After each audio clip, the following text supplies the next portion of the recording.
to ask a question because I found the OLED exercise very insightful and helpful, and I wish na we had this earlier in LU 3, 4, and even 5 po. So is it okay if we ask po how you were able to develop such framework? Do you have any certain influences in making the framework po?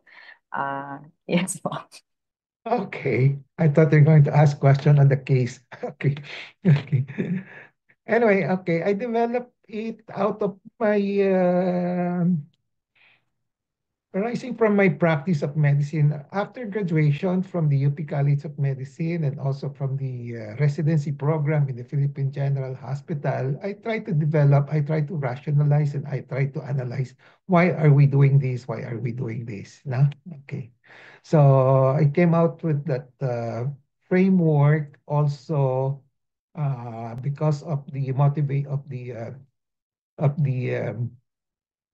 trigger because I was involved in the development of medical curriculum in the underserved area like Zamboanga Medical School Foundation. Okay, I started with the problem-based learning, and also when I was teaching the surgical residents in the underserved area. No, okay.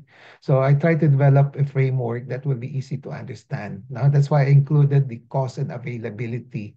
Okay. So before I came out with the framework, I was not thought about the cost and availability factor.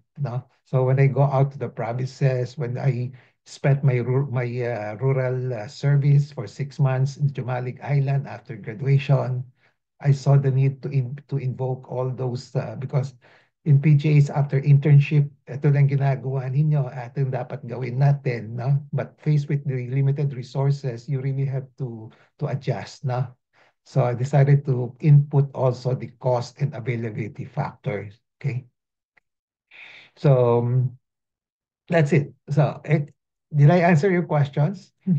Yes po, sir. Thank you po. Uh,